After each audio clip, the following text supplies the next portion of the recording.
குட்டீஸ், welcome to DD kids. Today என்ன story? நம்ம நண்பன் நாய்க்குட்டி பற்றின ஒரு ஸ்டோரி தாங்க கேட்க போகிறோம்.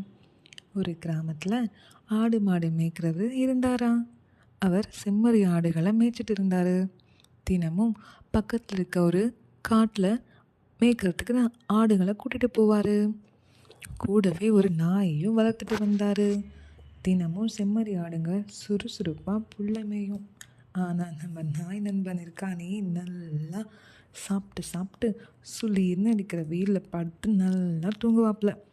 இதை பார்த்த ஒரு செம்மறி ஆடு இன்னொரு ஆடுக்கிட்ட, பாத்தியா நாமெல்லாம் எவ்வளோ சுறுசுறுப்பாக இருக்கோம், இது நல்லா சாப்பிட்டு தூங்குது, ஆனால் நம்ம முதலாளியோ இதை மட்டும்தான் பாராட்டுறாரு அப்படின்னு சொல்லிச்சான். இந்த செய்தி அப்படியே கொஞ்சம் கொஞ்சமாக அங்கே இருக்க எல்லா ஆடுகிட்டையும் பரவச்சான். எல்லா ஆடுகளும் ஒன்றா சேர்ந்து நாயை பார்த்து சோம்பேறி நாயே அப்படின்னு கிண்டல் செஞ்சிச்சான். அன்னைக்கு மாலை திடீர்னு குடிலுக்கு பக்கத்தில் ஒரு ஓநாய் உருமுறை சத்தம் கேட்டுச்சான். அங்கன்னு பார்த்து நம்ம முதலாளியும் இல்லையா.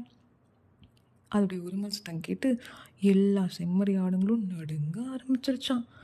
திடீர்னு எங்கேருந்தோ பாஞ்சு ஓடி வந்த நாய் லொல் லொல் அப்படின்னு ஒரு சத்தம் போட்டுச்சான் பாருங்க.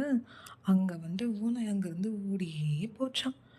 எல்லா ஆடுகளும் பெருமூச்சு விட்டுச்சான். அப்போ எல்லா ஆடுகளையும் பார்த்து நாய் கேட்டுச்சான், இப்போ சொல்லுங்க யார் சோம்பேறின்னு. எல்லா ஆடுகளும் தலை குனிஞ்சு மன்னிப்பு கேட்டுச்சான். ஓகே கிட்ஸ், நீங்களும் தவறு செஞ்சால் சாரி கேட்கணும், சரியா? மீண்டும் சந்திக்கலாம். Until then, bye bye.